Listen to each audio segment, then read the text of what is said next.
नमस्कार। स्वागत है आपका इंडिया गेट टीवी पर। मैं हूं अजय सेतिया। मित्रों, अरविंद केजरीवाल को ना तो दिल्ली के लोग समझ पाए, ना पंजाब के लोग समझ पाए। उत्तराखंड, उत्तर प्रदेश और गोवा के लोगों ने उन्हें बहुत अच्छे से समझा है। इन तीनों राज्यों में केजरीवाल की दाल नहीं गली। एक भी उम्मीदवार नहीं जीता और एक भी उम्मीदवार की जमानत नहीं बची। पंजाब के लोग इस भ्रम में आ गए कि केजरीवाल एक सच्चा आदमी है और उसने दिल्ली के लोगों की जिंदगी को आसान बना दिया है। हालांकि है इसके ठीक उलट। केजरीवाल एक झूठा इंसान है। उसकी बुनियाद ही झूठ से शुरू हुई है। अन्ना हजारे आंदोलन में केजरीवाल ने अपने बच्चों की कसम खाई थी कि वह राजनीति में नहीं आएंगे, जिसके लिए बाद में अन्ना हजारे को सार्वजनिक रूप से माफी मांगनी पड़ी थी। फिर उन्होंने अपने बच्चों की कसम खाई थी कि वह सरकारी कोठी नहीं लेंगे। केजरीवाल ने अपने बच्चों की झूठी कस्में खाने का रिकॉर्ड बनाया है। केजरीवाल को राजनीति के पंडित उभरता हुआ सितारा बता रहे हैं। वे बता सकते हैं, क्योंकि कांग्रेस के बाद वही एक दल है जिसकी 2 राज्यों में सरकारें हैं। कांग्रेस की छत्तीसगढ़ और राजस्थान में सरकार है, तो आम आदमी पार्टी की अब दिल्ली और पंजाब में सरकार है। बाकी सभी क्षेत्रीय दलों की एक एक राज्य में सरकार है। यहां तक कि कम्युनिस्ट पार्टी की भी सिर्फ एक राज्य केरल में सरकार बची है। पंजाब में 300 यूनिट फ्री बिजली का वादा किया था।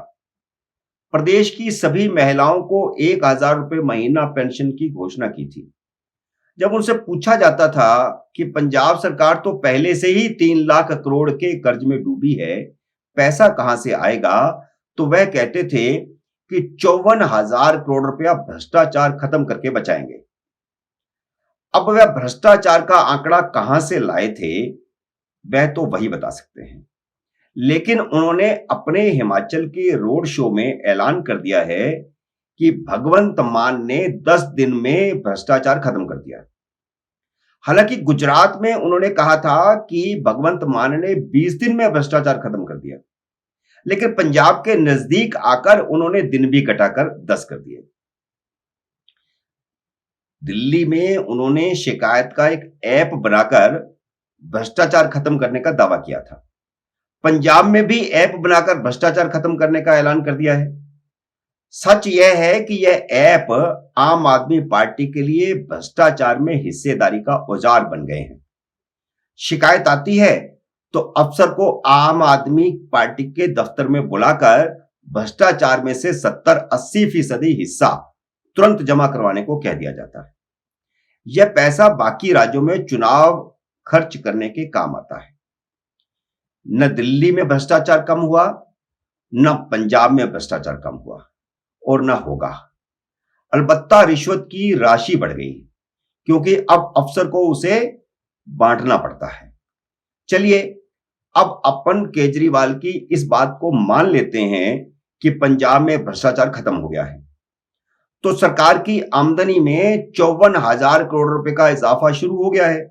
ऐसा चुनाव में केजरीवाल कहा करते थे। तो 54,000 करोड़ रुपए का मुनाफा हो गया। फिर 300 यूनिट बिजली फ्री देने और महिलाओं को 1000 रुपया महीना पेंशन देने का वादा भी तो 10 दिन में पूरा होना चाहिए था। केजरीवाल ने यह कहा था कि मुख्यमंत्री बनते ही मान पहला हस्ताक्षर यह करेंगे कि 300 यूनिट बिजली फ्री देंगे। तो फिर यह वादा क्यों नहीं पूरा हुआ? इसके अलावा मुफ्त शिक्षा, मुफ्त डॉक्टरी जांच और दवाइयां, हर व्यक्ति के लिए हेल्थ कार्ड का वादा भी किया था। अब वो वादा कितने दिनों में पूरा होता है वह पंजाब की जनता देख लेगी, और पंजाब के अलावा बाकी राज्यों की जनता भी देख लेगी, जहां पर जा जा करके वादा कर रहे हैं, दावा कर रहे हैं केजरीवाल। उन्होंने 16,000 मोहल्ला क्लिनिक खोलने की बात की है पंजाब में। तो यह सब वायदे भ्रष्टाचार खत्म करने से बचने वाले 54,000 करोड़ रुपए से पूरे किए जा सकते हैं। अब मोहल्ला क्लिनिक की बात चली है, तो दिल्ली के मोहल्ला क्लिनिकों के बारे में भी बताते जाएं। सभी मोहल्ला क्लिनिक आम आदमी पार्टी के कार्यकर्ताओं को सरकारी खजाने से किराया देने के लिए खोले गए थे। जिस मोहल्ले में आम आदमी पार्टी के कार्यकर्ता के पास बाहर से खुलने वाला कमरा खाली नहीं था, उसने डीडीए की जमीन पर कब्जा करके मोहल्ला क्लिनिक बना दिया। डॉक्टरों की भर्ती हुई, उन्हें आधी सैलरी दी गई, आधा पार्टी फंड में जमा करवाने को कहा गया। नतीजा यह निकला कि डॉक्टर बिना आए आधी तनख्वाह ले रहे हैं, पार्टी कार्यकर्ता को घर बैठे सरकारी खजाने से किराए के नाम पर पेंशन आ रही है और मोहल्ला क्लिनिकों में जानवर घूम रहे हैं। दिल्ली में विकास का जो काम मदन लाल खुराना, साहब सिंह वर्मा और शीला दीक्षित के समय हुआ, केजरीवाल के 7-8 सालों में तो उसका रत्ती भर भी नहीं हुआ है। सिवा स्कूलों की इमारतें बनने के, जब से केजरीवाल मुख्यमंत्री बने हैं, एक भी नया अस्पताल नहीं बना, बल्कि जिन अस्पतालों के निर्माण का काम शीला दीक्षित ने शुरू करवाया था, वह भी जस का तस रुका पड़ा है। अगर स्वास्थ्य का हाल इतना ही बढ़िया था जैसा कि वो ढिंढोरा पीट रहे हैं पंजाब में जाकर, उत्तराखंड में जाकर, हिमाचल में जाकर, गुजरात में जाकर, यूपी में जाकर, तो फिर कोरोना काल के दोनों लहरों में केंद्रीय गृह मंत्री अमित शाह को कमान अपने हाथ में क्यों लेनी पड़ी थी? मुंबई के बाद दिल्ली की ही हालत इतनी खस्ता क्यों हो गई थी? दिल्ली से ही जनता का इतना बड़ा पलायन क्यों हुआ था?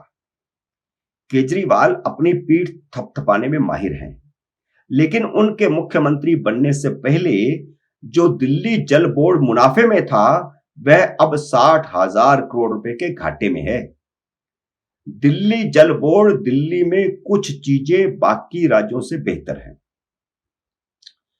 तो इसकी वजह केजरीवाल के मैनेजमेंट की कुशलता नहीं है, बल्कि इसकी वजह यह है कि दिल्ली में फंड की कमी नहीं है। 2021-2022 का दिल्ली का जीएसटी और वेट कलेक्शन 28,573 करोड़ रुपए हुआ है। 12,637 करोड़ रुपए केंद्र से क्षतिपूर्ति के रूप में मिले हैं, यानी 41,216 करोड़ रुपए।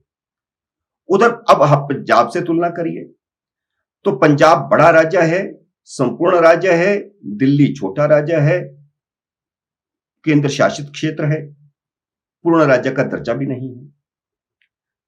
पंजाब इस समय 3 लाख करोड़ रुपए के कर्ज में डूबा है और 2020-2021 के मुकाबले 37% बढ़ोतरी के बावजूद 2021-2022 का जीएसटी और वैट मिलाकर पंजाब की टोटल आमदनी 23,219 करोड़ रुपए है। केंद्र सरकार ने 16,871 रुपए जीएसटी की क्षतिपूर्ति के दिए हैं। इस तरह पंजाब की कुल उगाही 40,090 करोड़ रुपए है, जो दिल्ली से 1,126 करोड़ रुपए कम है।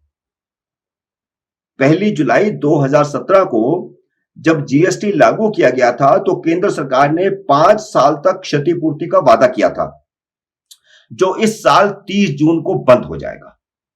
यानी इस साल पंजाब ने उत्पादन न बढ़ाया तो उसे टैक्स से होने वाली आमदनी में 17,000 करोड़ रुपए का नुकसान उठाना पड़ेगा। यह है माली हालत पंजाब की, और केजरीवाल ने कितने वायदे करवा दिए फ्रीबीज के। अगर केजरीवाल ने चुनाव में किए वायदे पूरे कर दिए तो 2 साल के अंदर पंजाब की हालत श्रीलंका जैसी हो जाएगी। श्रीलंका की आर्थिक हालत खराब होने के 2 बड़े कारण हैं। एक तो चीन से बेतहाशा कर्ज लिया, और दूसरे प्रधानमंत्री महिंद्रा राजपक्षे ने भी केजरीवाल की तरह ही फ्री में माल लुटाने की राजनीति अपनाई। अरविंद केजरीवाल भी जानते हैं कि दिल्ली चलाना आसान है, कोई और राज्य चलाना इतना आसान नहीं है। इसलिए उनकी रणनीति केंद्र राज्य संबंधों में दरार खड़ी करके विपक्ष के सबसे बड़े नेता होने का दावा पेश करने की है। दिल्ली का मुख्यमंत्री बनने के बाद भी उन्होंने जिस तरह केंद्र सरकार और नरेंद्र मोदी के खिलाफ धरना, प्रदर्शन, बयानबाजी, अदालतों में केसबाजी की थी, वह सब आपको याद होगा। लेकिन उन्हें अदालतों में भी मात खानी पड़ी थी क्योंकि दिल्ली को पूर्ण राज्य का दर्जा नहीं था। अब पंजाब का केंद्र से टकराव करवाकर वह क्षेत्रीय पार्टियों के मुख्यमंत्रियों का नेता बनने की फिराक में है और उन्होंने अपना खेल शुरू कर दिया है। मुख्यमंत्री बनने के 10 दिन बाद ही केजरीवाल ने भगवंत मान को प्रधानमंत्री से मिलने भेजा। आमतौर पर सभी नए मुख्यमंत्री शपथ लेने के बाद प्रधानमंत्री से मुलाकात करने जाते हैं, लेकिन यह शिष्टाचार भेंट होती है क्योंकि आगे केंद्र और राज्यों को मिलकर काम करना होता है। लेकिन भगवंत मान ने पहली ही मुलाकात में केंद्र सरकार से आने वाले 2 सालों के लिए 50-50 हजार करोड़ रुपए यानी कुल मिलाकर 1 लाख करोड़ रुपए के राहत पैकेज की मांग कर दी। केजरीवाल ने कहा कि पंजाब की माली हालत बहुत खराब है। अब यह तो है नहीं कि आपको शपथ लेते ही पंजाब की खराब माली हालत का पता चल गया। पंजाब से सांसद के नाते आपको पहले से सब पता था कि पंजाब की माली हालत खराब है। फिर आपने चुनावों में मुफ्त राशन, मुफ्त बिजली, मुफ्त पानी, मुफ्त शिक्षा, पेंशन जैसे वादे क्यों किए? तो क्या केंद्र सरकार आपको आपके खोखले चुनावी वायदे पूरे करने के लिए राहत पैकेज दे?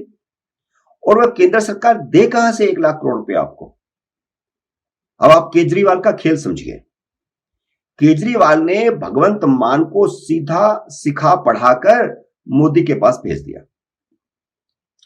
जब केजरीवाल से पूछा गया कि केंद्र सरकार पंजाब को किस बात का पैकेज दे, तो केजरीवाल का वही रटा रटाया 90 के दशक का वामपंथी जवाब कि केंद्र सरकार के पास तो पब्लिक का पैसा है, वही मांगने गए थे।